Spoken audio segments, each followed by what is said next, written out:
9வது வசனம். ஓசியா தீர்க்கதரிசன புத்தகம் 12வது அதிகாரம் 9வது வசனம். உன்னை எகிப்து தேசத்திலிருந்து அழைத்து வந்து உன் தேவனாகிய கர்த்தராய் இருக்கிற நான் செய்யப்படுகிறது போல் திரும்பவும் உன்னை கூடாரங்களிலே தாபரிக்க பண்ணுவேன். இப்ப தலைப்பு சொல்லுங்க பாப்பா. அல்லேலூயா. பாட்டு பாடணுமா இல்லையா? கர்த்தாவே உமது கூடாரத்தில் தங்கி வாழ்வன் யார்? தேவனுடைய கூடாரத்தின் ஆசீர்வாதங்கள் என்கிறதான தலைப்பின் கீழாக தேவனுடைய கூடாரத்தின் ஆசீர்வாதங்கள் என்கிற தலைப்பு. தேவனுடைய கூடாரத்தில் என்ன ஆசீர்வாதங்கள் இருக்கிறது? ஒரு மனுஷனுக்கு எத்தனை கூடாரங்கள் இருக்கிறது என்று சொன்ன என்ன சொல்வீங்க? ஒரு மனுஷனுக்கு எத்தனை விதமான கூடாரங்கள் இருக்கிறது என்று சொன்னால், முதல்ல நம்மளே ஒரு கூடாரம், மண்ணாகிய ஒரு கூடாரம். ஆமே. அடுத்து குடும்பம் என்கிற ஒரு கூடாரம், தனிப்பட்ட ஜீவன் என்கிற ஒரு கூடாரம், உலகம் என்கிற ஒரு கூடாரம், பல கூடாரங்கள் நம்முடைய வாழ்க்கையில் இருக்கிறது. ஆனால் நாம் ஒரு தனிப்பட்ட ஒரு மனுஷனாக இருக்கும்போது நாம் மண்ணாகிய கூடாரம் என்பதை ஒரு நாள் என்ன செய்யக்கூடாது, மறந்து போகக்கூடாது. நான் என்னதான் என்றைக்குமே மண்ணு தான். ஆமே. ஆனால் மண்ணுக்கு மேலே பொண்ணை போட்டுக்கிறோம். பொண்ணு என்னதுதான் மண்ணு தான். தங்க எங்கேருந்து வருது? வானத்தில் இருந்தால் வருது. எங்கேருந்து வருது? மண்ணுக்குள்ள இருந்தால் வருது. அதை மண்ணுக்குள்ள இருக்கிறது மண்ணுக்குள்ளே போட்டுக்கிறோம். அப்புறம் நம்ம மண்ணுக்குள்ளே என்ன செஞ்சிடறோம், போயிடும். ஆமே. அல்லேலூயா. அப்போ இந்த மண்ணான கூடாரம் என்ன செய்கிறது? அழிந்து போய்விடும். ஆமே. அப்படித்தானே? இந்த மண்ணான கூடாரம் அழிந்து போய்விடும் என்று வேதம் நமக்கு தெளிவாக அதை நமக்கு கற்றுக் கொடுக்கிறதானே காரியத்தை பார்க்கிறோம். இங்கே இந்த கூடாரத்தின் ஆசீர்வாதங்கள் என்ன? தேவனுடைய கூடாரத்தில் நம்முடைய ஆத்துமா தேவனுடைய கூடாரமாக இருக்க வேண்டும். நம்முடைய ஆத்மா தேவனுக்கேற்ற ஒரு கூடாரமாக இருக்கும் என்று சொன்னால் நிச்சயமாகவே நாம் ஆசீர்வதிக்கப்பட்டிருப்போம், ஆசீர்வதிக்கப்படுவோம், ஆசீர்வதிக்கப்பட்டு கொண்டே இருப்போம். நாம் தேவனிடத்தில் மண்ணான கூடாரத்தை எதிர்பார்க்கவில்லை, உலகத்தின் கூடாரத்தை நம்மிடத்தில் எதிர்பார்க்கவில்லை, குடும்பத்தின் கூடாரத்தை நம்மிடத்தில் எதிர்பார்க்கவில்லை. இதெல்லாம் ஒரு மனிதனுடைய வாழ்க்கையில் இருக்கிறது. ஆமே. ஆனால் தேவன் நம்மிடத்தில் எதிர்பார்க்கிற ஆவிக்குரிய கூடாரத்தில் நாம் இருக்கிறோமா என்பதை நம்மிடத்தில் எதிர்பார்க்கிறார். ஆமே. நம்முடைய ஆத்மா அந்த ஆவிக்குரிய நிலைமையில் தேவ பரலோக கூடாரத்தில் ஜீவித்துக் கொண்டிருக்கிறதா? பரலோக வாழ்க்கையில சிந்தித்துக் கொண்டிருக்கிறதா? தேவனுடைய கூடாரத்தில் நாம் இருக்கிறோமா என்று பார்த்தால் 100% இல்லை. ஆமே. ஆமே. சோர்வு வந்தால் துவண்டு போய்விடுகிறோம், வேதனை வந்தால் துவண்டு போகிறோம், பிரச்சனை வந்தால் துவண்டு போகிறோம். ஆமே. ஆண்டவர் தம்முடைய கூடாரத்தின் ஆசீர்வாதங்களை இங்கே சொல்கிறார். உன்னை எகிப்து தேசத்திலிருந்து அழைத்து வந்து முதற்கொண்டு உன் தேவனாகிய கர்த்தராய் இருக்கிற நான் 12 நாட்களில் பண்டிகை நாட்களில் செய்யப்படுகிறது போல திரும்பவும் உன்னை கூடாரங்கள் என்ன செய்வேன், தாவரிக்க என்று சொல்லுகிறதானே காரியத்தை பார்க்கிறோம். ஆமே. அல்லேலூயா. வருகிற 25ஆம் தேதி அநேக கிறிஸ்துமஸ் கொண்டாட்டம் செய்வாங்க. ஆமே. அப்படித்தானே? அவங்களுக்கு அது என்னது? அவங்களுக்கெல்லாம் என்னது? பண்டிகை. பண்டிகையில் அவங்க என்ன செய்வாங்க? பல பெயர் கிறிஸ்தவர்கள் வந்து ஆலயத்துக்கே போக மாட்டாங்க. வீட்டில் பார்த்தீங்கன்னா புது ட்ரெஸ்ஸை போட்டு என்ன, அநேக கிறிஸ்தவர்கள் பார்த்தீங்கன்னா காலையில் வந்து மத்தியானம் வரைக்கும் நல்லா இருப்பாங்க. மத்தியானம் மேலே போய் ஒயின் ஷாப்பை தேடி போயிடுவாங்க. என்னதுக்கு? இன்னைக்கு என்னது? கிறிஸ்துமஸ் பண்டிகை. ஆனால் தேவனை ஆராதிக்கிற பிள்ளைகளுக்கு பண்டிகை என்று சொன்னாலே கர்த்தரை ஆராதிப்பதுதான். ஆமே. தேவனுடைய பிள்ளைகளுக்கு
மனுஷன் தேவனுடைய கூடாரத்தில் இருக்கும்போது அவருடைய வாழ்க்கையில எப்பொழுதும் பண்டிகை நாட்களை போல இருக்கும். பண்டிகை நாட்களில் சந்தோஷமாக சமாதானமாக மிகவும் அவர்கள் சந்தோஷமாக அதை கடந்து போகிறது போல தேவனை ஆராதிக்கிற பிள்ளைகளுக்கு ஒவ்வொரு நாளும் பண்டிகையை போல இருக்கும் என்று ஆண்டவர் சொல்லுகிறார். அல்லேலூயா. பண்டிகை நாட்கள் என்பது போல என்னுடைய கூடாரங்களில் என்ன செய்வேன், தாமரிக்கப்படுவேன் என்று சொல்லுகிறதான காரியத்தை பார்க்கிறோம்.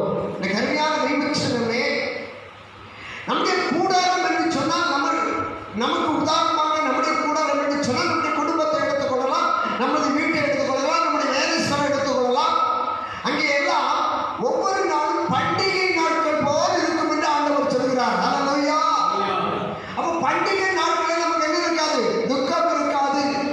பண்டிகை நாட்களில் நமக்கு என்ன செய்யாது, பிரச்சனைகள் இருக்கு. எவ்வளவு பிரச்சனை இருந்தாலும் அதை என்ன செய்ய மாட்டோம், சிந்திக்கவே மாட்டோம். ஆமென்.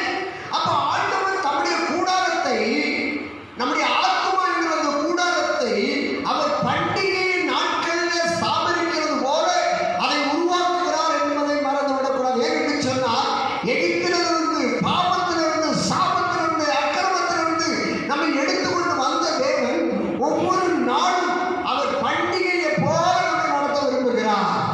அல்லேலூயா. அல்லேலூயா. அல்லேலூயா. ஆமோஸ் தீர்க்கதரிசன புஸ்தகம் 9வது அதிகாரத்துக்கு நேராக திரும்பும்போது, ஆமோஸ் தீர்க்கதரிசன புஸ்தகம் 9வது அதிகாரம் 8வது வசனத்தை வாசிக்கும் போது அங்கே சொல்லப்படுகிறது. 9வது அதிகாரம் 8வது வசனம். இதோ கர்த்தராகிய ஆண்டவரின் கண்கள் இதோ கர்த்தராகிய ஆண்டவரின் கண்கள் பாவமுள்ள ராஜ்யத்திற்கு விரோதமாக வைக்கப்பட்டிருக்கிறது. பூமியின் மேல் பாவபலிக்கு அழித்துப் போடுவேன், ஆகியும் யாக்கோபின் வம்சத்தை முழுவதிலும் அழிக்க மாட்டேன் என்று கர்த்தர் சொல்கிறார். அல்லேலூயா. தேவனுடைய பிள்ளைகளுக்கு இந்த 50 வார காலம் நடக்கிற பாதை கடந்து 50 வாரங்கள் கடந்து வந்து விட்டோம். 51வது மாதத்திற்குள்ளாக நாம் பிரவேசித்திருக்கிறோம். இந்த 2020வது வருஷம் பல சோதனைகள், பல நெருக்கங்கள், பல வியாதிகள், பல போராட்டங்கள், பல விதமான தடைகள் வழியாக கடந்து வந்திருக்கிறோம். ஆமென்.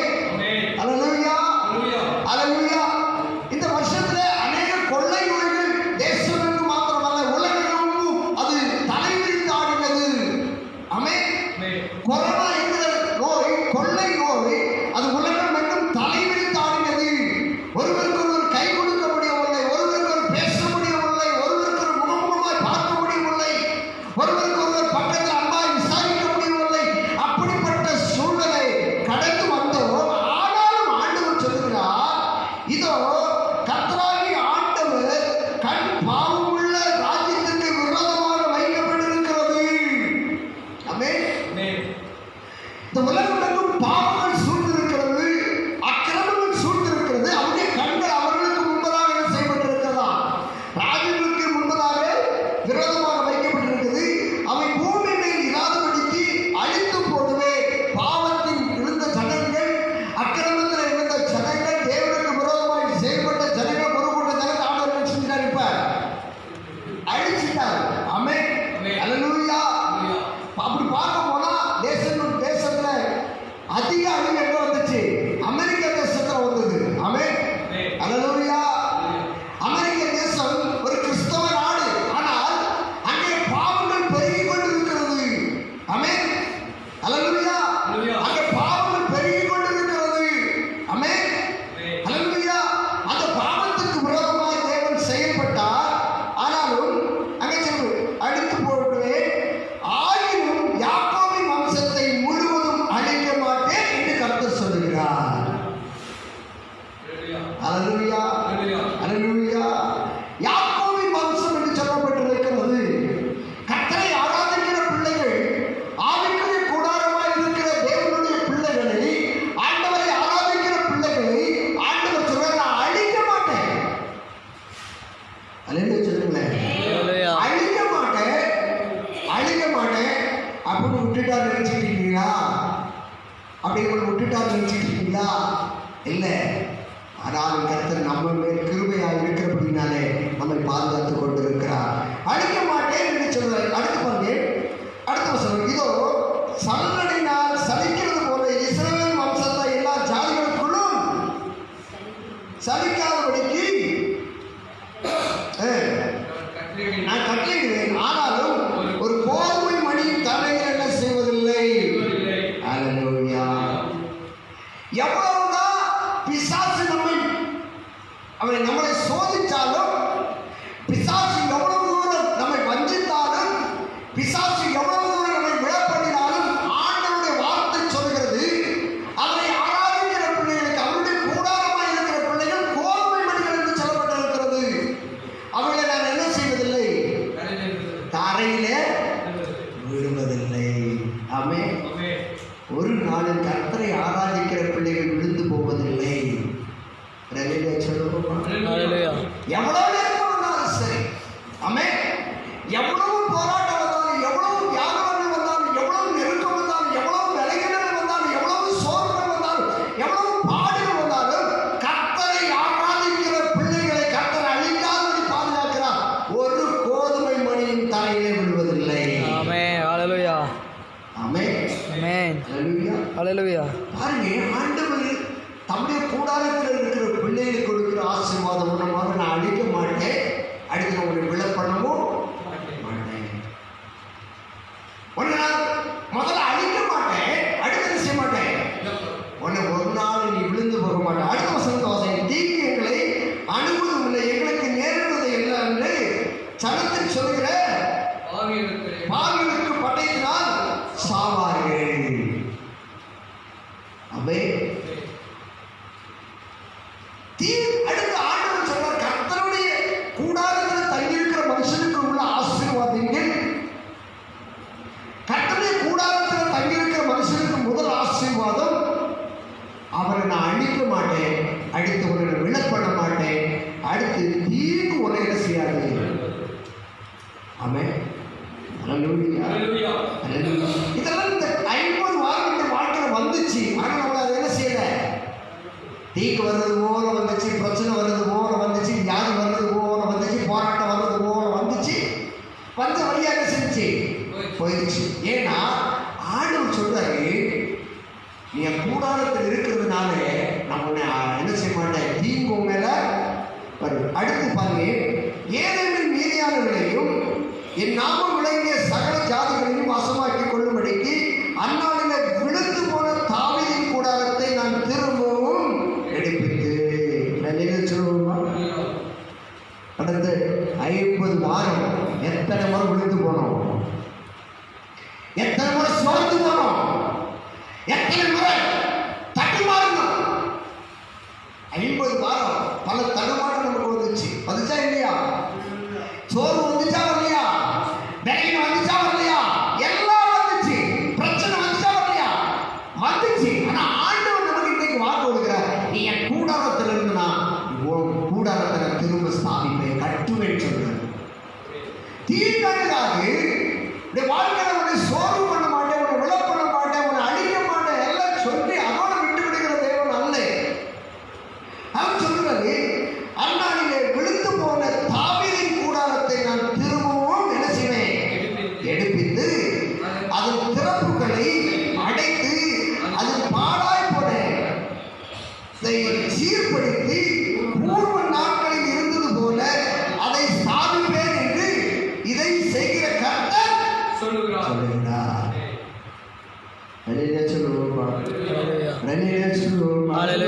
அருமையான தெய்வச்சனே, 50 வார காலம் விழுந்து போயிருக்கிறோமா, அல்லது 50 வார காலம் நொறுங்கி இருக்கிறோமா, 50 வார காலமாக விழுந்து போய் உடைக்கப்பட்டிருக்கிறோமா, நொறுக்கப்பட்டிருக்கிறோமா, சிதைக்கப்பட்டிருக்கிறோமா? ஆண்டவர் நமக்கு இன்றைக்கு திரும்ப நான் ஸ்தாபித்து அதன் திறப்புகளை அடைத்து உனக்கு விரோதமாய் எழுப்பின சத்துருவின் வழிகளை நான் அடைப்பேன் என்று வாக்கு கொடுக்கிறார். ஆமென். ஹல்லேலூயா. ஹல்லேலூயா. ஹல்லேலூயா. ஹல்லேலூயா. உனக்கு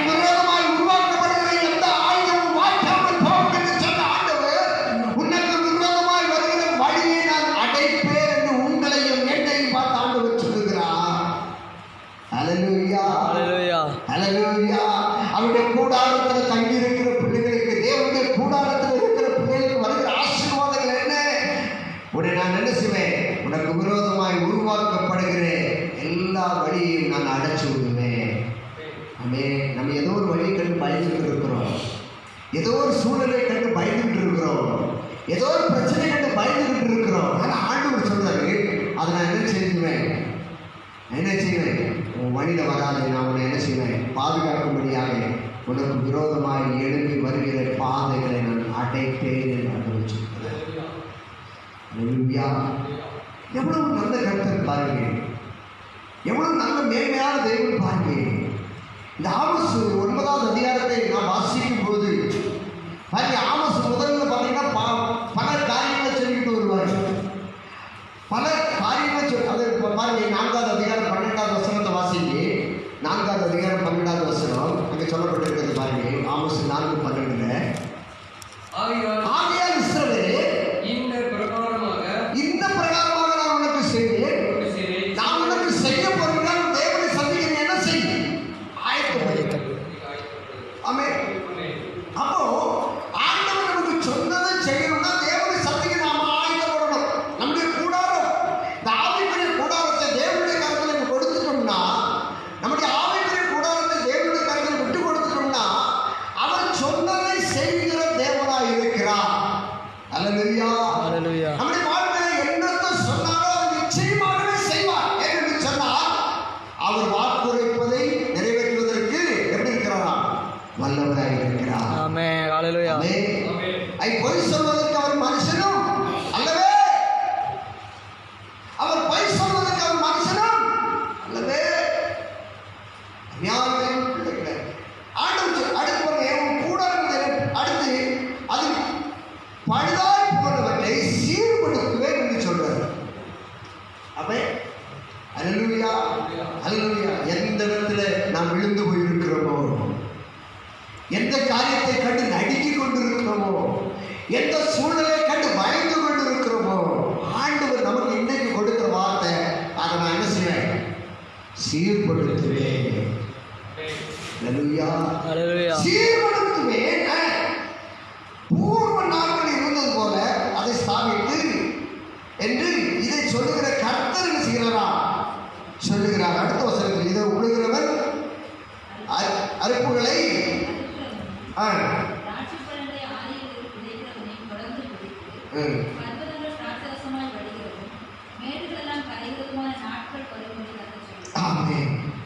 சம்பாதிச்சவன் ஒண்ணுதான் போறான், சொத்தை வச்சிருக்கிறவன். ஆமென். அல்லேலூயா. கடந்த நாள்ல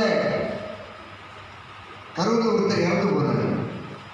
கரூர்ல ஒரு வயசானவர் இறந்து போனார். சொத்து பார்த்தீங்கன்னா எங்கெல்லாம் இருக்குன்னு அந்த அளவுக்கு தெரியாதான். சொத்து எங்க இருக்கு, எங்கெல்லாம் இருக்குன்னு அந்த அளவுக்கே தெரியாது. எங்களுக்கு தெரிஞ்ச வரைக்கும் பார்த்தீங்கன்னா ஒரு குறிப்பிட்ட ஒரு குறைஞ்சது ஒரு 100 ஏக்கர் 150 ஏக்கராவது வச்சிருப்பாங்க. எங்களுக்கெல்லாம் தெரிஞ்ச வரைக்குமே. ஆமென். 150 ஏக்கராவது என்ன செஞ்சிருப்பாரு? வச்சிருப்பாரு. பல பக்கம் வாடகை வருது. அங்கே பிள்ளைகளுக்கே தெரியாது எங்க வாடகை வருது, பிள்ளைகளுக்கே தெரியாது. 3 பசங்களுக்கு மேலே செய்யாது, தெரியாது. இந்த இடம் யாருன்னே அவங்களுக்கு தெரியாது. ஆமென். அந்த நிலம் யாருன்னே அவங்களுக்கு என்ன செய்யாது, தெரியாது. அவங்க அப்பா கூட இருந்து கூட அவங்களுக்கு என்ன செய்யாது, தெரியாது. அப்படிப்பட்ட நாள் நமக்கு விரோதமாக எழுப்புற சத்துரு காண கொண்டு வருவார். ஆனால் ஆண்டவர் சொல்றாரு, நான் உன் பக்கமாக இருந்து நீ இழந்து போனதை அவங்களுக்கு திரும்ப கொடுக்கணும்னா நீ என் கூடாரத்தில் வா. என் கூடாரத்தில் வரும்போது ஆண்டவர் சொல்கிறார், அதில் திறப்புகளை அடைத்து அதில் பாழாய் போனதை நான் என்ன செய்வேன்? சீர்படுத்துவேன் என்று ஆண்டவர் சொல்லுகிறார். அல்லேலூயா, அல்லேலூயா. 2 சாமுவேல் 7வது அதிகாரம் 6வது வசனத்தை வாசிக்கும் போது அங்கே சொல்லப்படுகிறது. 2 சாமுவேல் 7வது அதிகாரம் 6வது வசனத்தை நான் வாசிக்கும் போது,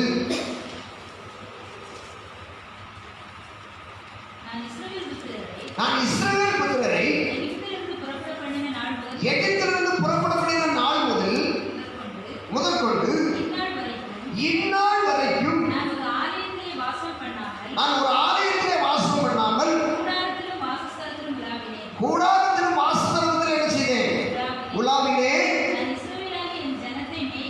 நான் என் இஸ்ரவேலாகிய ஜனத்தை மேய்க்கும்படிக்கு கட்டளையிட்ட இஸ்ரவேல் கோத்திரத்தை கட்டளையிட்ட கோத்திரத்தின் இஸ்ரவேல் கோத்திரத்தை ஒரு கோத்திரத்தையாவது நோக்கி ஒரு கோத்திரத்தையாவது நோக்கி நீங்கள் எனக்கு கேது மரத்தால் செய்யப்பட்ட நீங்கள் எனக்கு கேது மரத்தால் செய்யப்பட்ட ஆலயத்தை கட்டாதிருக்கிறது என்ன ஆலயத்தை கட்டாதிருக்கிறது என்ன என்று என்று சொல்லி நான் இஸ்ரவேல் புத்திரருக்குள் உலாவி வந்த எவ்விடத்திலாவது யாதொரு வார்த்தையை சொன்னதுண்டோ? ஆமென். ஆண்டவருக்கு பாருங்க, நமக்கு கொடுக்கிற வார்த்தை என்னன்னா, நமக்கு கொடுக்கிற ஆசீர்வாதம் அவருடைய கூடாரத்தில் இருக்கும்போது அவர் சொல்றாரு, நான் இஸ்ரவேல் புத்திரரை எகிப்திலிருந்து புறப்படுகிற நாள் முதற்கொண்டு இந்நாள் வரைக்கும் நான் ஒரு ஆலயத்தில் வாசம் பண்ணாமல் கூடாரத்திலும் வாசஸ்தலங்களிலும் உலாவினேன். அப்போ கூடாரம்னா என்னது? நம்ம தான். அவர் ஆலயத்தில் உலாவுகிற தேவன் அல்ல. கர்த்தருடைய கண்கள் ஆலயத்தின் மேல் நோக்கமாக இருக்கிறது, அது வேறு. அவர் ஆலயத்தில் உலாவுகிற தேவன் அல்ல, அவர் கூடாரம் மேல் உலாவுகிற தேவனாய் இருக்கிறார். ஆமென். ஆமென். அல்லேலூயா. அல்லேலூயா. கூடாரங்களிலும் என்ன செய்தாராம்? உலாவிலே ஆலயத்திலே வாசம் பண்ணாமல். அந்த ஆண்டவர் தெளிவாக சொல்றாரு, ஆலயத்தில் என்ன செய்யல? வாசம் பண்ணல. ஆனா ஆலயத்துக்குள்ள வருகிற கூடாரத்துல வாசம் பண்ண விரும்புகிறேன். ஆமென். அல்லேலூயா. ஆமென். ஆமென். அல்லேலூயா. அல்லேலூயா. அல்லேலூயா. நமக்கு அநேகர் சொல்றாங்க, ஆலயத்துல ஆண்டவர் பிரசன்னராய் இருக்கிறார். ஆலயத்துல ஆண்டவர் பிரசன்னராய் இல்லை, நம்ம ஆராதனைக்கிறதுனால பிரசன்னராகிறார். ஆமென். ஆலயத்துல தேவ பிரசன்னத்தை உணரணும்னா ஆலயத்துல ஆராதனையில தேவ பிரசன்னத்தை அவருடைய மகிமையை நம்ம உணரணும்னா நம்ம ஆராதிக்கணும். அப்படிதானே? நம்ம ஆராதனை வேடிக்கை பார்த்துக்கணும்னா பிரசன்னத்தை நினைச்ச முடியாது, உணரவே முடியாது. அதான் ஆண்டவர் சொல்றாரு, நான் ஆலயத்துல வாசம் பண்ணல, நான் கூடாரத்துல வாசம் பண்ண விரும்புகிறேன். அப்ப இந்த கூடாரம் எங்க இருக்கிறது? நாம தான் அந்த கூடாரம். நாம தான் அந்த கூடாரம். நம்முடைய இருதயம் என்கிற கூடாரத்துக்குள்ளாக இயேசு வாசம் பண்ணுவார் என்று சொன்னார். நம்முடைய இருதயமாக கூடாரத்தில் இயேசு வாசம் பண்ணுவார் என்று சொன்னார். அந்த ஆமோஸ் தீர்க்கதரிசன புத்தகத்தில் வாசித்த ஆசீர்வாதம் நமக்கு கிடைக்கும். அதுவும் வேணும். அன்னைக்கு ஆண்டவர் கூட கொடுக்க மாட்டேங்கிறோம். ஆண்டவருடைய ஆசீர்வாதம் வேணும். ஆனா ஆண்டவர் வாசம் பண்ணி நம்ம என்ன செய்யல? விட்டு கொடுக்க நமக்கு என்ன இல்லை? மனசே இல்லை. மனசே இல்லை. நமக்கு என்ன வேணும்? சர்க்கரையும் வேணும், காப்பியும் வேணும். சர்க்கரையில் போட்ட காப்பியில் போட்ட சர்க்கரை எடுக்க முடியுமா? முடியாது. அப்படிதான் நம்ம உலகத்தை ஆசைப்படுறோம், உலகத்தின் ஆசீர்வாதத்தை ஆசைப்படுறோம். ஆனா தேவனுக்குள்ள நம்ம விட்டு கொடுக்கணும்னா தேவனை மாத்திரம் சிந்திக்கும் போது ஆசீர்வாதம் தானே வரும். ஆனா எனக்கு உலகம் தான் வேணும், ஆசீர்வாதம் தான் வேணும், ஆசீர்வாதம் தான் வேணும்னா ஆசீர்வாதத்தை மட்டும் என்ன செய்ய முடியாது. இப்போ காப்பியோட சர்க்கரை இருக்குது, சர்க்கரை தனி எடுக்க முடியுமா? சர்க்கரை தனியை ருசி பார்க்க முடியுமா? முடியாது. ஆனா காப்பியை குடிச்சா ருசி தெரியும் தெரியும். அதே போல தேவ பிரசன்னத்துல வந்தாதான் தேவனுக்குள்ள அன்புக்குள்ள வந்தாதான் தேவ பிரசன்னத்தை வர முடியும். தேவனுக்குள்ள பிரசன்னத்துல வரணும். வந்து நானும் ஆராதிக்கிற ஆலயத்தில் தேவ மகிமையை சொல்லக்கூடாது. தேவன் சொல்லுகிறது, அவர் ஆலயத்தில் உலாவுகிற தேவன் அல்ல, ஆலயத்தில் வாசம் பண்ணுகிற தேவன் அல்ல, அவர் ஆலயமாக இருக்கிற நீங்களே என்னுடைய ஆலயமாக இருக்கிற என்று சொன்ன அந்த கூடாரத்திலே வாசம் பண்ண விரும்புகிறார். ஆமென். அல்லேலூயா. அப்போ தேவ பிரசன்னத்தை உணரணும் அப்படின்னு சொன்னா இந்த கூடாரம் தேவனை ஆராதிக்க வேண்டும். ஆமென். ஆமென். ஆமென். இந்த கூடாரத்தில் தேவனுடைய நாமத்தை மகிமைப்படுத்தும் போதுதான் இந்த பிரசன்னத்தை உணர முடியும். ஆமென். அல்லேலூயா. அல்லேலூயா. அல்லேலூயா. அப்போ தேவனை ஆராதிக்கிற பிள்ளைகளுக்கு, தேவனுடைய பிரசன்னத்தை உணர்கிற அந்த பிள்ளைகளுக்கு அந்த ஆமோஸ்ல சொல்லப்பட்ட ஆசீர்வாதங்கள் கிடைக்கும். ஆமென். யோபு எழுதின புத்தகம் 5வது அதிகாரம் 24வது வசனத்தை வாசிக்கும் போது, யோபு 5:24,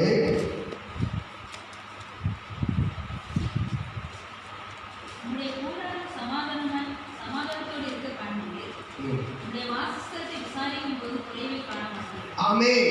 அடுத்த ஆண்டவர் இங்கே நமக்கு அடுத்த ஒரு வாக்குத்தத்தத்தை, இது ஒரு வாக்குத்தத்தம். என்னது? ஒரு வாக்குத்தத்தம். ஆண்டவர் உம்முடைய கூடாரம் சமாதானத்தை சமாதானத்தோடு இருக்க காண்பி. காண்பி. நீ தேவ பிரசனத்தில் நீங்களும் நானும் ஆராதிக்கும் போது தேவ பிரசனத்தை உணர்ந்து ஆராதிச்சோம்னா இந்த கூடாரத்தில் என்னத்தை பார்க்கலாமா? சமாதானத்தை பார்க்கலாம். ஆமென். அல்லேலூயா.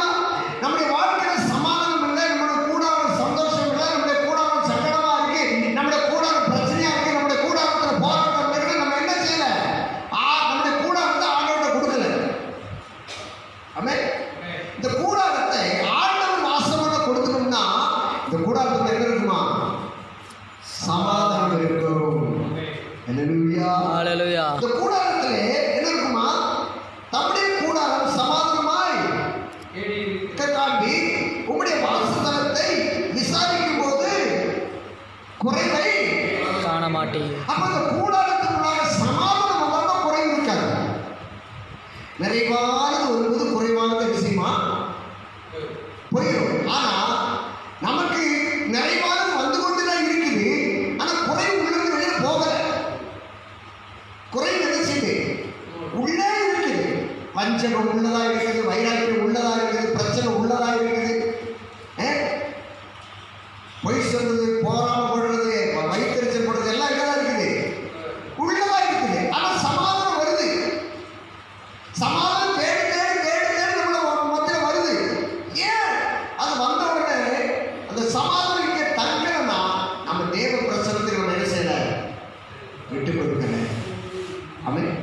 தேவ பிரசனத்துக்கு நம்முடைய கூடாரத்தை தேவ பிரசனத்துக்கு விட்டு கொடுப்போம் என்று சொன்னால் நம்முடைய உள்ளத்திலே சமாதானம் வரும். ஆமென். ஹalleluya. ஆமென். ஆமென். அல்லேலூயா. ஹalleluya. அடுத்த வசனத்தை வாசிக்கும். உம்முடைய சந்தானம் பெருகி உம்முடைய சந்ததியார் பூமியின் பூண்டை போல இருப்பார்கள் என்பதை என்ன செய்வது?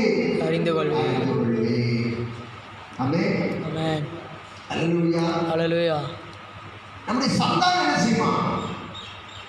இப்ப ஆண்டவர் சொல்றாரு, நம்முடைய கூடாரத்தை ஆண்டவருக்கு கொடுத்துட்டோம்னா, நம்முடைய கூடாரமா இருக்கிற நம்முடைய ஆவிக்குரிய கூடாரத்தை ஆண்டவருடைய கையில கொடுத்துட்டோம்னா, அவர் நமக்கு மட்டும் சமாதானத்தை கொடுக்கிற தேவன் அல்ல, நம்முடைய சந்ததிகளுக்கும் நம்முடைய சந்தானத்துக்கும் சமாதானத்தை கொடுக்கிற தேவன். ஆமென். ஹalleluya.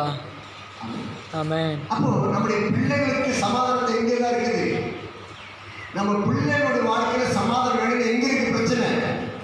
பிரச்சனை இங்கே தான் இருக்கு. ஆமென். பிரச்சனை இங்கே தான் இருக்குது. இங்கே தான் இருக்கு. நம்ம தேவனுக்கு விட்டு கொடுத்துட்டோம்னா நம்முடைய இப்படி தலைமுறையை சமாதானத்தோடு தேவன் நடத்துவார். ஆமென். ஆமென். அல்லேலூயா. ஹalleluya. பாருங்க, ஈசாக், யாக்கோப் பாருங்க, ஆபிரகாம் தேவனுடைய கரத்தில் விட்டு கொடுத்தார். ஆபிரகாம் மூலமாக ஈசாக் ஆசீர்வதிக்கப்பட்டார். அப்படிதானே? அப்படிதானே? ஈசாக்குக்கு எத்தனை பிள்ளைங்க? 2 பிள்ளைங்க. ஆமென். 2 தான் வேதத்தில் இருக்குது. மீதி பிள்ளைகள் வேதத்தில் என்ன செய்யப்படவில்லை? கொடுக்கப்படவில்லை. அந்த 2 பிள்ளைகள் ஆண்டவர் ஒருத்தர் தெரிந்திருக்கிறார், யாக்கோபை. ஆமென். யாக்கோபை ஆசீர்வதித்தார் என்று நம்ம பார்க்கிறோம். அப்ப ஏசாவை ஆசீர்வதிக்கலையா ஆண்டவர்? ஏசாவை ஆசீர்வதித்தாரா இல்லையா? யாக்கோபை விட அதிகமான ஆசீர்வாதம் வச்சிருக்கிறது யார் தான்? ஏசாவா? ஆமென். பாருங்க, இன்னைக்கு முஸ்லீம் நடந்தா இப்படிதான் இருக்கு. முஸ்லீம் எப்படி இருக்கிறான்? ஆசீர்வாதமா இருக்கான். ஆனா யாக்கோபு, ஆண்டவரால் தெரிந்து கொள்ளப்பட்ட யாக்கோபு, ஆண்டவரால் ஆசீர்வதிக்கப்பட்ட யாக்கோபு இன்னைக்கு கதறிட்டு ஆண்டவரே, ஆண்டவரே, நம்ம அதான் செஞ்சுட்டு இருக்கிறோம். அதான் செஞ்சுட்டு இருக்கிறோம். அல்லேலூயா. ஆண்டவர் சொல்றாரு, ஒன்றை மட்டும் நான் ஆசீர்வதிக்க விரும்பல, ஒரு சந்ததியை, ஒரு சந்தானத்தை நான் ஆசீர்வதிக்க விரும்புகிறேன்.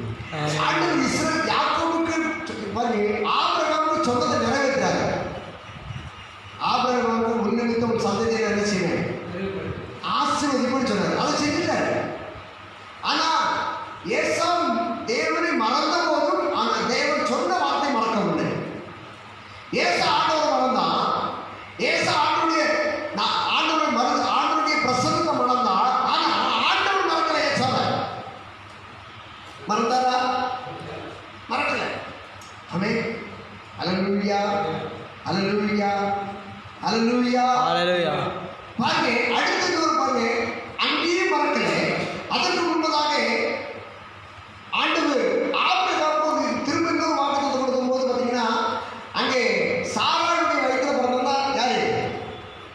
ஈசாக்கு. ஆமென். அல்லேலூயா. அங்கு சாராளோட வைத்து பிறந்த ஈசாக்கு அடுத்து இன்னொரு குழந்தை பிறக்கிறார், இஸ்மவேல். அது யாரு?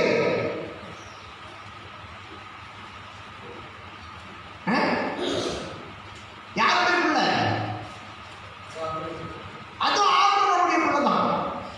அது ஆபிரகாமுடைய அப்புறம் யாக்கோபுடைய இஸ்ராயேலுடைய வம்சத்தில் வந்த ஏசாயை கர்த்தர் ஆசீர்வதிக்கிறார். ஆபிரகாமுடைய சந்ததியாக இருக்கிற இஸ்மவேலை என்ன செய்கிறார்? கர்த்தர் ஆசீர்வதிக்கிறார். ஆமென். அப்போ கர்த்தர் சொன்னதை செய்கிறார். சொன்னதை ஒரு நாள் அவர் என்ன செய்யல, மறக்கவே இல்லை. அவர் சொன்னதை செய்கிற தேவன். அதனால நம்ம கூடாரத்தை அவர்கிட்ட விட்டு கொடுத்துட்டோம்னா அவர் நம்மை ஆசீர்வதிப்பார். அதில் எந்த தடை வந்தாலும் கர்த்தர் அதை என்ன செய்வாரா? மாற்றுவார். சங்கீதம் 27வது அதிகாரம் 5வது வசனத்தை வாசிக்கும் போது, சங்கீதம் 27:5 தீங்கு நாளில் அவனை தம்முடைய கூடாரத்தில் மறைத்து தீங்கு நாளில் அவர் தமது கூடாரத்தின் மறைவிலே என்னை மறைத்து என்னை தமது கூடார மறைவிலே ஒளித்து வைத்து தமது கூடார மறைவிலே ஒளித்து வைத்து என்னை கண்மலையின் மேல் என்னை கண்மலை மேல் உயர்த்துவார். ஆமென். இப்போ ஆண்டவர் அடுத்து சொல்றாரு பாருங்க, தீங்கு நாளில் என்ன செய்யறாரா? அவர் என்னை தம்முடைய அவர் தம்முடைய கூடாரத்தை, இந்த கூடாரத்தை அவர்கிட்ட விட்டு கொடுத்துட்டோம்னா, இந்த கூடாரத்தை, தாவீதுடைய கூடாரத்தை, நம்முடைய சரீர கூடாரத்தை, நம்முடைய தேவன் கொடுத்துருக்க அந்த இருதயத்தின் கூடாரத்தை அவர்கிட்ட விட்டு கொடுத்துட்டோம்னா, தீங்கு நமக்கு வரும்போது, தீங்கு நம்மை அணுகாது என்று ஆமோஸ்ல பார்த்தோம் இல்லையா? தீங்கு நம்ம என்ன செய்யாது? அணுகாதுன்னு பார்த்தோம். அது எப்படி அணுகாதுன்னு சொன்னா, தீங்கு நமக்கு வரும்போது அங்க சொல்ல சங்கீதக்காரன் சொல்றான், தீங்கு நாளில் அவர் என்னை தம்முடைய கூடாரத்தில் மறைத்து. அப்போ தீங்கு நம்மை அணுகாமல் இருக்கணும்னா தேவன் தம்முடைய கூடாரத்தில் நம்ம மறைக்கணும். ஆமென். தீங்கு நம்ம மேல் வராமல் இருக்கணும், தம்முடைய கூடாரத்தில் என்ன செய்யணும்? மறைக்கணும். எந்த இடத்துல ஆண்டவர் தம்முடைய கூடாரத்தில் ஜனங்களை மறைச்சாரு பாருங்க. மறைச்சாரு இல்லையா? பாருங்க, ஒரு உதாரணம் சொல்லுங்க. ஆண்டவர் தம்முடைய கூடாரத்தில் ஜனங்களை மறைச்சாரு. ஒரே ஒரு உதாரணம் சொல்லுங்க பார்ப்போம். ஒன்று மறைச்சாரு. பாருங்க, தீங்கு வருது, என்ன செஞ்சு கொண்டு வர்றாரு. எகிப்து சேலம் வருது, பார்வனுடைய அடிமைகள் வர்றாங்க, பார்வனுடைய சேலம் வருது, கீழ்காட்டு செஞ்சுட்டாரு. ஒரு தீங்கு அணுகாதபடி அவனை என்ன செஞ்சுட்டாரு? பாதுகாத்து கூடாரம். சாத்ராக் மேஷாக் ஆபேத்நேகோ அக்கினியில போடுறாங்க, தம்முடைய கூடாரத்தில் மறைச்சிட்டாரு. அக்கினி அவனை என்ன செய்யறாரு? தானியேல சிங்கக்கல்ல போட்டாங்க, தம்முடைய கூடாரத்தில் மறைச்சிட்டாரு. சிங்கம் செய்யல. இஸ்ரவேல் ஜனங்கள் மறைஞ்சிட்டு இருக்கிறாங்க, பயந்து இருக்கிறாங்க. கோலியாத்தை கண்டு ஒரே ஒரு கோலியாத்தை கொள்வதற்கு ஒரே ஒரு கூடாரத்தை அனுப்பி ஒரு சின்ன கூடாரத்துக்குள்ள தாவீது கூடாரத்தில் மறைச்சிட்டாரு. அனுப்பு சொல்றாரு, தீங்கு நாளில் தமது கூடார மறைவில் நம்ம என்ன செய்வாரா? மறைப்பார். அடுத்த அதை வாசிங்க. தீர்வை மறைத்து என்னை தமது கூடார மறைவிலே ஒளித்து வைத்து கூடார மறைவில் ஒளித்து வைத்து என்னை கண்மலை மேல் என்னை கண்மலை மேல் உயர்த்துவார். உயர்த்துவார். ஆமென். ஹல்லேலூயா. தீங்கு நாளில் கூடாரத்தில் மாத்திரம் மறைச்சு வச்சிருக்கல, அதை ஒழிச்சு வச்சிடறாங்க. தீங்கு நாளில் தமது கூடார மறைவில் மறைத்து அதை ஒழிச்சு வச்சு கண்மலை மேல் என்ன செய்கிறாரா? மோசே ஆம்பளை பிள்ளைலாம் வெட்டி கொல்லணும்னு சொல்லி பார்வோன் உத்தரவு போட்டாச்சு. 3 மாசம் மோசேயுடைய தாய் மறைச்சு வச்சு பார்த்தா முடியல. அடுத்து ஒரு பெட்டி வச்சுட்டு ஒழிச்சு வச்சுட்டா. ஆனா ஆண்டவர் பார்த்தாரு, மோசே உன்னை ஒளிஞ்சு இருக்கிறதுக்கு நான் உன்னை இந்த பூமியில உருவாக்கல, இஸ்ரவேல் ஜனங்களை உன்னை வழிநடத்து, உன்னை உயர்த்த வச்சிருக்கேன், கண்மலையில் உயர்த்த நான் வச்சிருக்கிறேன், என் கரைகளில் உயர்த்த நான் வச்சிருக்கிறேன் அப்படி சொல்லி மோசே தேவன் உயர்த்தினார். நாளிலும் நம்மை ஒழித்து வைக்கிறது மாத்திரமல்ல, மறைச்சு வைக்கிறது மாத்திரமல்ல, எந்த காரியத்துல மறைஞ்சு மறைஞ்சு மறைஞ்சு மறைஞ்சு ஒழிச்சு இருந்தோமோ ஆண்டவர் சொல்றாரு, நீங்க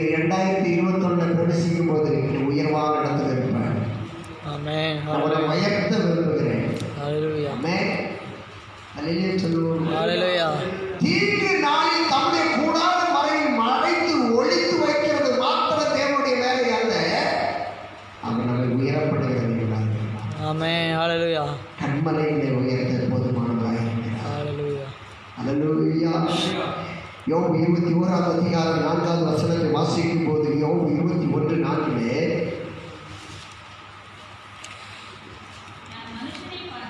நான் மனுஷனை பார்த்தா அங்கலாய்க்கிறேன், அப்படியானாலும் என் ஆவி என்ன செய்யுமா? விசிறப்படாது இருக்குமா என்று சொல்லப்பட்டிருக்கிறதானே காரியத்தை பார்க்கிறோம். யோபு மிகவும் வேதனையில துவண்டு போயிருக்கிறேன். அந்த நேரத்தில் அவன் சொல்றான், என்ன சொல்றான்? நான் மனுஷனை பார்த்தா அங்கலாய்க்கிறேன், அப்படியானால் என் ஆவி விசிறப்பட்டிருக்குமே. சொல்ற சரீரம் பருவம் புழுவும் ஓட்ட வச்சு சொன்னிட்டு இருக்கிறான். நான் மனுஷனை பார்த்தா பயப்படுறேன். அப்படி நான் மனுஷனை பார்த்து பயந்தோம்னா என் ஆவி என்ன செய்யும்? ஒன்றுதாம போயிடும். ஆமாம், நீங்கள் மனுஷனுக்கு பயந்து ஆராதிச்சீங்கன்னா, மனுஷனுக்கு பயந்து தேவனை தேடுறீங்கன்னா, ஒரு நாள் உங்களுடைய ஆவியை தேவனை தேட முடியாது. ஆமே ஆமே. யோபு அதை சொல்றான், நான் மனுஷனை பார்த்து பயப்படலப்பா, நான் மனுஷனை கட்டி பயப்படல, என்னுடைய ஆவி தேவ சமூகத்தில் இருக்க வேண்டும், எப்பொழுதும் என் ஆவி தேவனை தேட வேண்டும். அப்போ அதில் தெளிவாக இருந்ததுனால தான் இழந்து போனது எல்லாவற்றையும் இரட்டத்தனியான ஆண்டவர் கொடுத்தார். அருமையான தெய்வ பிள்ளைகளை, சமாதானத்தை இழந்திருக்கிறோமா? நன்மையை இழந்திருக்கிறோமா? பல காரியங்களை இழந்திருக்கோமா? இந்த 2020ஆம் வருஷம் எதெல்லாம் இழந்திருக்கிறோம்? ஆண்டவர் சொல்றாரு, இந்த ஆவி அவருக்குள்ள இருந்துச்சுன்னா நீ எதை இழந்தையோ அதை நம்ம திரும்ப. சமாதானம் இழந்து போச்சா? சரீரத்தில் கரைகள் வந்ததுனால சரீர சுகமெல்லாம் இழந்து போச்சா? வருமானம் இல்லாதனால கையின் பிரயாசங்களெல்லாம் இழந்து போச்சா? ஆண்டவர் சொல்றாரு, நீ மனுஷர்களுக்கு பயப்படாது, தேவனுக்கு மாத்திரம் உண்மையாக இருப்பது சொன்னார். உன்னதங்களிலே உயரப்படுகிற தேவனாக இருக்கிறார். ஆமே. அதான் நம்ம பாடணும், இனி என்றும் கடன் வாங்கி விட மாட்டார், கொடுத்ததை செலுத்தவங்க செய்வார். பாடுமா இல்லையா? இனி என்றும் கடன் வாங்க செய்ய மாட்டார், கொடுத்ததை செலுத்தவங்க செய்திடுவார். உயர்வடைவேன் எந்தன் வாழ்க்கையிலே, உன்னதங்களில் என்னை உயர்த்திடுவார். உயர்வடைவேன் எந்தன் வாழ்க்கையிலே, உன்னதங்களில் என்னை உயர்த்திடுவார். எந்தன் தேவனால் நிச்சயம் நான் ஆசீர்வாதம் பெற்றுக்கொள்ளுவேன். உந்தன் வசனம் கை கொள்ளுவேன், நான் உந்தன் வழியில் நான் நடந்திடுவேன். தேசத்திலும் நான் ஆசீர்வாதமாயிருப்பேன், வேலையிலும் ஆசீர்வாதமாயிருப்பேன், என் சரீரத்திலும் நான் ஆசீர்வாதமாயிருப்பேன். ஏனென்று சொன்னால் என்னுடைய தேவனா அந்த கூடாரத்தை ஒழிச்சிட்டோம்னாலே போதும், வேற ஒன்றும் வேண்டாம். அந்த மறைவில் தேவ பிரச்சனை ஒழிச்சுக்கணும். சூழ்நிலை வருதா, போராட்டம் வருதா, பிரச்சனை வருதா, வியாபாரம் வருதா, நெருக்கம் வருதா, உடனே எங்க போகணும்? எங்க தேவ பிரசனம், தேவனை தேடணும், தேவனை தேடணும், தேவனை தேடணும். அமே அண்ணாளுக்கு பிரச்சனை வந்தது, அவமானம் வந்துச்சு, நிந்த வந்துச்சு. அவன் அதெல்லாம் பார்க்கல, எதையுமே பார்க்கல, தேவனை தேடினான், தேவனை தேடினான். அப்படி சொல்லப்பட்டிருக்கிறது, அவன் தேவ சமூகத்தில் கதறி செபித்து விட்டு வந்ததுக்கு பிற்பாடு அவனுடைய முகம் துக்கமுகமாயிருந்தே ஒரு நாள் வரல. ஏன்னா அவன் தன்னை என்ன செஞ்சுட்டான்? தேவனுக்கு. அருமையான தெய்வ பிள்ளைகளை, 50 வார காலங்களுடைய வாழ்க்கையில் பிரச்சனை வந்திருக்கிறதா? நம்ம இப்போ தேவ சமூகத்தில் ஒழிஞ்சிட்டோம்னா, அந்த கூடாரத்தில் ஒழிஞ்சிட்டோம்னா, இப்படிப்பட்ட ஆசீர்வாதங்கள் எல்லாம் தேவன் நமக்கு கொடுக்க போதுமானவராக இருக்கிறார். அல்லேலூயா, அல்லேலூயா. சங்கீதம் 78வது சங்கீதம் 24வது வசனத்தை வாசிக்கும் போது 78:24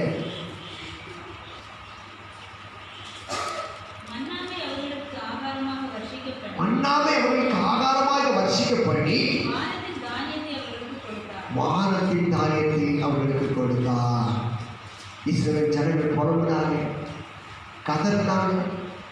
தேவனை நோக்கி கூப்பிட்ட போது மன்னாவை கொடுத்தாங்க. ஆமென். அந்த மன்னா என்னவா? தூதர்கள் சாப்பிடுகிற மன்னாவா? தூதர்கள் சாப்பிடுகிற அப்பத்தை தேவன் ஜனங்களுக்கு கொடுத்தார். அருமையான பிள்ளைகளை நாம் அவருடைய கூடாரத்தில் மறைந்திருப்போம் என்று சொன்னார். தேவ பிரசனம் என்கிற மன்னாவை நமக்கு தருவார். ஆசீர்வாதம் என்கிற மன்னாவை தருவார். ஆமென். அன்றைக்கு இஸ்ரவேல் ஜனங்களுக்கு மன்னாவை கொடுத்தார். ஆனால் நம்ம தேவ சமுதிரம் உடனே அப்படியே அமர்ந்திருக்கும் போது அந்த அநேக ஆசீர்வாதங்கள் வேதத்தின் மூலியமாக நமக்கு கொடுப்பார். ஆமென். ஹalleluya. ஆமென். ஹalleluya. ஹalleluya. அந்த நீங்கள் 74 சங்கீதத்தை நீங்கள் வீட்டில் போய் 21வது வசனத்திலிருந்து ஒரு 100 வசனம் வரைக்கும் வாசிச்சு பாருங்க. 22. ஆமென். அவர் என்ன செய்கிறார்? மன்னாவை கொடுக்கிறார். சங்கீதம் 118வது சங்கீதம் கடைசியாக 118வது சங்கீதம் 15வது வசனத்தை வாசிக்கும் போது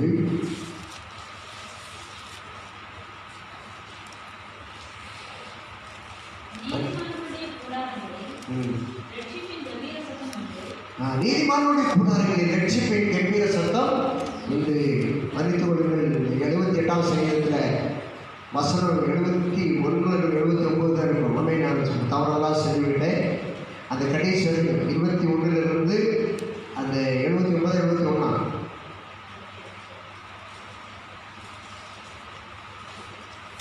71 78வது சங்கீதம் 72 வசனம் 21வது வசனத்திலிருந்து நீங்கள் 72 வசனங்கள் வரை வாசிக்கும் போது தேவ பிரசன்னத்தில் தேவன் என்னென்ன ஆசீர்வாதங்கள் நம்ம வைத்திருக்கார் என்பதை அறிந்து கொள்ள முடியும். ஆமென். அதை தவறுதலாக 119வது சங்கீதத்தில் 100வது வசனம் சொல்லிட்டேன். மன்னித்துக் கொள்ளுங்கள். கர்த்தர் நம்மை ஆசீர்வதிப்பாராக. நீதிமானுடைய கூடாரத்தில் என்ன இருக்குமா? கம்பீர சத்தம் இருக்கும். அப்படி என்ன சத்தம்? நீதிமானுடைய கூடாரம். நம்ம கூடாரத்தில் கம்பீர சத்தம், சண்டை என்கிற சத்தம், கோபம் என்கிற சத்தம், எரிச்சல் என்கிற சத்தம் இருக்குது. அப்படிதானே இருக்கு. இல்லை. ஆனா ஆண்டவர் சொல்றாரு, இனி நீ என் கூடாரத்துல மறைஞ்சிட்டா நீதிமானுடைய கூடாரத்தில் என்ன இருக்குமா? கம்பீர சத்தம். ஆமென். ரட்சிப்பின் கம்பீர சத்தம். இந்த காலம் விளையாடுவ எனக்கு அப்படிப்பட்ட கிருபை காலம் என்று சொல்லி தேவனுடைய கருத்தில் விட்டு கொடுப்போம். தேவன் நம்மை ஆசீர்வதிப்பார். அப்படியே எடுத்துட்டு போமா. கர்த்தாவே